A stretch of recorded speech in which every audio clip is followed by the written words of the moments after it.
Well, let's get more now. We can speak to David Sedney, who is a former Deputy Assistant Secretary of Defense who served under President Obama. Thank you very much indeed for joining us once again, Mr. Sedney. Let's look at what's happening in Muscat, first of all. What sort of a deal do you think can be struck, if any, during those talks tomorrow? Well, it's hard to believe that there'll be any deal struck in the talks tomorrow. But if the talks lay a basis for additional talks, then maybe a deal might be possible.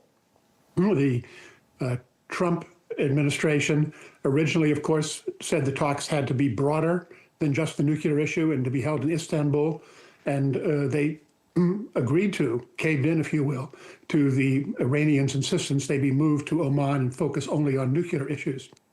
At the same time, the U.S. is doing saber rattling by sending its carrier group to the Middle East and shooting down an Iranian drone and leaking to the press a list of possible military options that the U.S. military has presented to Trump. So there's a lot of posturing going on, and the talks will be at the center of those, but it may not be where the decisions are made. Given the continuing impact on Iran of all of the demonstrations and the harsh crackdown that's going on now, it's hard to see that Iran can make any major compromises at the present time. At the same time, President Trump is unlikely to fully back down from his demands that Iran do something to ensure that its nuclear program is no longer ever operational. Do you think the US wants a deal at the end of the day with this leadership in Tehran? Because wouldn't that legitimize the leadership in Tehran and pretty much ensure that they carried on being the leaders of that country? Well, you say the U.S., but of course it's not the U.S., it's Trump. This is all about Donald Trump. He's the one who makes the decisions. He doesn't have any advisors who really give him much in the way of advice. He makes the decisions on a day-to-day basis. And for Trump, he is looking for things that he can portray as wins in the United States at a time when he and his people and his supporters are doing very poorly politically. They're facing a possible major loss in elections later this year. So Trump is looking for something that's a win. If the Iranians an agreement on nuclear issues can be sold as a win, he'll take that. Or just doing some more bombing, which is something he likes to do, and then declaring victory is also a possibility. But it really depends upon what Trump thinks will play well with his constituency back home in the U.S. That's who he's playing for. It's not really about what's going on in Iran. It's about what's going on in the U.S. When we heard President Trump saying earlier on in this program, bad things would happen in the absence of a deal, or words to that effect. I mean, what would you say the most obvious options are that he's got for these so-called bad things? Well, the most obvious options would be, I'd say, two tiers. All of these are very, very aggressive and probably against international law, but one would be attacks on military facilities, such as anything associated with Iran's missile program. But the second, it would be political attacks, including attacks on Qom, where the Iranian supreme leader is, something meant to really destabilize the country. So those are two, I'd say, categories of attacks that the U.S. could carry out on military targets or on political targets. Okay, I mean, how much military and naval weaponry and firepower does the U.S. currently have in the region, would you say? That's quite a lot. The U.S. has an air base in Qatar that has very capable military. We've got carrier strike groups there. Plus, as we did when we bombed Iran last year, we can send our high-altitude bombers from the U.S. that they can fly directly there and drop very high-precision weapons on Iran. So the U.S. has a range of options and can really do some serious damage. Whether it's enough to overthrow the regime is another question. But the U.S. has complete dominance of the skies. Iranian air defenses have been destroyed by Israel and the United States in the last conflict. Can you see a scenario in which some of that heavy weaponry and that military hardware, such as the USS Abraham Lincoln, simply turns around at the end of the day, having been unused. Is that an option? I can only see that as an option if Trump finds some kind of victory, whether it's a deal on the nuclear issue that he can call a victory, or whether it's it's a series of strikes that leave Iran in a much weaker position than it already is. It's already in a weak position, but an even weaker position than it already is. Well, I think there are many who are in the U.S. and elsewhere who would like to see the Iranian regime fall. I don't think that's the primary goal for President Trump. He's shown the willingness to embrace people like Kim Jong-un in North Korea, Vladimir Putin, and others who are international pariahs. So I don't think it really bothers him to make deals with people that other people look upon as pariahs. If the United States does strike Iran, I mean, how would you predict Iran responding? Would they respond immediately? Would they wait? What sort of targets would they single out? What are your thoughts? Well, what they did last time is we had a choreographed response where essentially the Iranians telegraphed what they were going to do. The U.S. had sufficient missile defenses deployed in the Middle East to protect our forces there. And the Iranians sent off attacks. Those attacks were intercepted, and essentially no damage was done. If there was another attack by the U.S. on Iran, I think for domestic reasons, would have to respond. And I wouldn't be too surprised to see a similar thing, but I don't think it would be the kind of thing that would damage core, that would result in major physical damage to the U.S. or its allies. I mean, obviously the axis of resistance, which Iran has been able to count on in the past, and I'm talking about Hezbollah, I'm talking about the Houthis, and I'm talking about Hamas. I mean, they're all pretty degraded entities. I mean, who can cause the most disruption on Iran's behalf, should they be instructed to? I agree with you about the degradation and the fact that if they were to take any further steps, they would be even further weakened. So I think given their own situations, the Houthis are under pressure from a recent Saudi offensive in Yemen. Hezbollah has very little capability left after the Israeli destruction of its leadership. I don't think there really is any of these proxies that are available to Iran that can do anything that will be of major impact to the United States. It would be any kind of retaliation by Iran would be by Iranian missiles against U.S. and allied targets in the Gulf and on Israel. But as I said, I don't think those will be effective because I think we have sufficient defenses, the Israelis have sufficient defenses to prevent those retaliatory strikes from having any serious impact.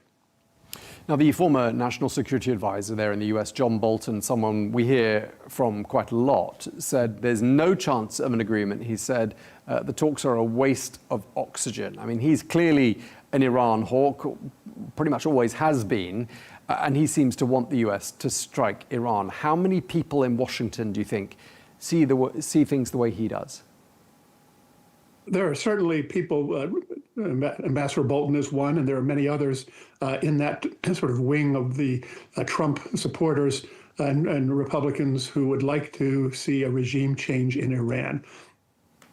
However, there is also a much stronger countervailing force from the America First isolationists, who are the main base of Trump supporters. They don't want to see any international involvements, whatever. Trump's attacks on Venezuela and his posturing in the Middle East, his support of Israel, have led those people, those America First isolationist strand of the party, to lose some confidence in Trump, and he needs their support in the elections. So while Ambassador Bolton is very vocal, I think it's important to look at the people such as Senator Rand Paul, Senator Mike Lee of Utah, others who are on the very strong MAGA isolationist wing of the Republican Party.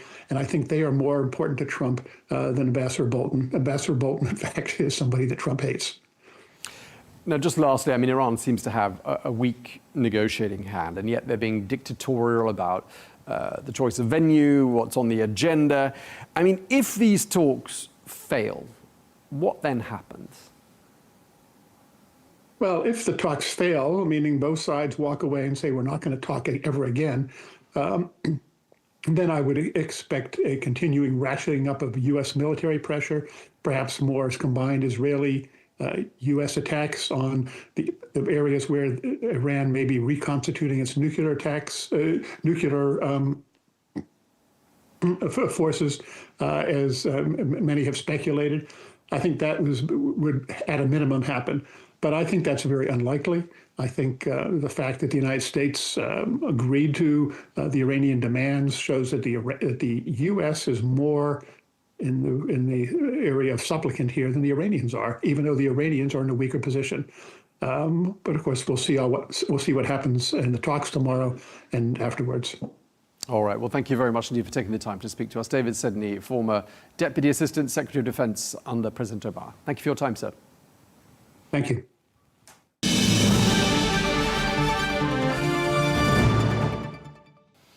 Well, for more on this, I'm joined now by Mick Mulroy, who is a former US Deputy Assistant Secretary of Defense for the Middle East under President Trump. Thank you very much indeed for joining us, Mick. Always a pleasure having you on the programme. Let's start by turning our attention to what's happening in Muscat. Iranian and US officials are due to meet there tomorrow, Friday, for talks. And President Trump is threatening military intervention if diplomacy fails. Do you think diplomacy will fail? So, Tom, I certainly hope not. The best path out of this is diplomacy, as it usually is. But there is a lot of hurdles that could derail that process. The first being the U.S. doesn't just want to talk about curtailing nuclear weapons ambitions of Iran. They also want to add the ballistic missile program of Iran and the support to what we call proxies, what they call allies, Hezbollah, Hamas, and the Houthis. That's something Iran has categorically said they don't even want to discuss, let alone have any concessions on. So if that is the stance that stays, then it's hard to see how this diplomatic path will move forward. It's really going to come down to whether both sides are willing to compromise. Right. I mean, there are people, obviously, in Washington, like the former National Security Advisor, Ambassador John Bolton, saying the talks have no chance of reaching an agreement. They're a waste of oxygen. It doesn't sound like you agree with him, but how many people in Washington and in President Trump's immediate circle do agree with that line of thinking? Well, I think the United States has gotten a lot of pressure from our partners in the Gulf to at least attempt to see if this can be settled diplomatically. And I do think the Trump administration wants to see a new agreement with Iran. Right. I mean, with all these changes of venue, the differences of opinion on the what's on the agenda and what isn't on the agenda, I mean, do you think Washington's got pretty close to just walking away? And do you think there is still a chance that meeting won't happen tomorrow? I do think there's still a chance it won't happen. When the Iranians asked for it to be moved from Ankara, Turkey, to Muscat, Oman, I think the U.S. viewed that as standard Iranian delay tactics, indicating that they weren't very serious about these negotiations. But again, I think our Gulf partners, U.S. Gulf partners, did put pressure on the United States to at least attend the discussions in Oman and see where they lead. I do believe if they get there on the first day and there's no indication of compromise on the side of the Iranians, that this will probably end, and the option to take military strikes in Iran will become very much more likely. I imagine it will be the final decision by President Trump and then turning it over to the military to execute based on a timeline that fits, environmental circumstances, weather, et cetera. But Friday is going to be a big meeting, and we're going to probably learn fairly early on whether this has any chance of success. Right. I mean, President Trump has ordered strikes on Iran before. Were he to order more, what would you say would be the most likely targets? Well, there's been reporting, and the White House has commented on the fact that there's imagery, open source imagery, so I'm sure they have even more detailed imagery, that the Iranians have started rebuilding some of the nuclear sites that we struck before. So I think they will be on the list. Any kind of attempt to revitalize their capability there could be seen as a threat, and that would be one of the targets. The other targets, because they're trying to limit the ballistic missile capability of Iran, would likely be on that capacity, specifically the launchers. There's a lot of weapons, but there's not a lot of launching capability. So I think that would be a target, as well as potentially the regime. There's been discussions that President Trump has entered into on these protesters, on the brutal tactics used by the regime to kill and incarcerate them. The regime targets could also be in play. So it could be all of the above. I'm sure the courses of action that are being presented to President Trump include some version of all of those, and we'll just have to see what he decides ultimately is the way forward. Right. I mean, one thing I want to ask you about is what sort of support Iran has got internationally. I mean, China sounds slightly supportive. They said they oppose the threat of force and sanction pressure. But other than that, I'm not hearing too much by way of support for Iran. I mean, how isolated are they? Fairly isolated. I think a lot of their traditional support, you mentioned China, Russia, they see what's going on in Iran right now. This is not a fabricated Western protest. This is an organic, across every province, tens of thousands, hundreds of thousands of people protesting dire economic circumstances. Yes, partly because of the sanctions, but also because of the incompetence of the leadership, which focuses almost entirely on maintaining the regime itself. So I think there's a lot of concern that this regime might be on the way out. What will replace it, I don't know. And that's something I'm sure the intelligence community in the U.S. has been tasked with trying to determine. But I think that might be one of the reasons for this hesitancy in their traditional allies to come to their aid.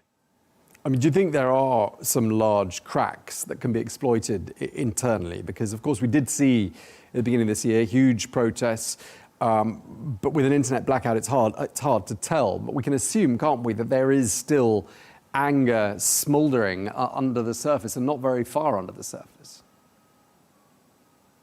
Absolutely. And it's important to point out that these protests are still ongoing. And the fact that they might be less intense might be the fact that they've killed so many thousands of protesters and incarcerated by some estimations up around 50,000 people. So it's a brutal tactics, not because they've changed their perspective and are trying to get some kind of concession to the Iranian people. It's because they essentially incarcerated probably most of the leadership of these protests or killed.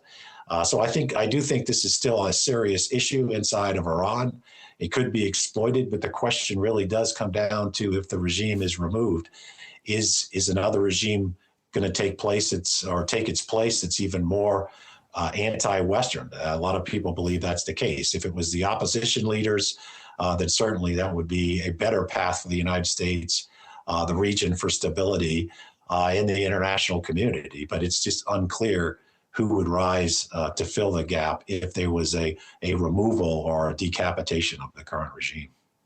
Just lastly, Mick, I mean, just turning my mind back to June of last year when that 12-day war started, and it happened just a day before the 6th round of talks between Washington and Tehran, which I believe were also going to be held in Muscat. Knowing President Trump as you do, and knowing how he operates and how he thinks, do you think we might be, here we are on the eve of this round of talks, do you think President Trump might be going for that element of surprise again?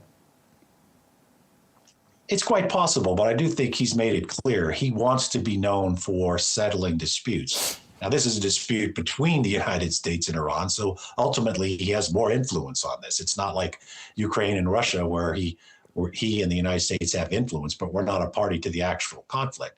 But I do think President Trump would love to come out of this with a better deal, but it would have to be more substantial than the JCPOA, the original one, that he elected to withdraw in the first place. So I do think there's room on the U.S. side to basically compromise, but it's going to have to be more stringent than the one that we got out of, or he'll just be criticized for why did we do that in the first place. But I do think there's a capability here. But obviously, with this level of buildup in this region, it's clear to me, at least, that the U.S. is seriously looking at the option of major military action against Iran. And that, I think, is one of the things that's is putting a lot of pressure on Iran prior to this meeting tomorrow.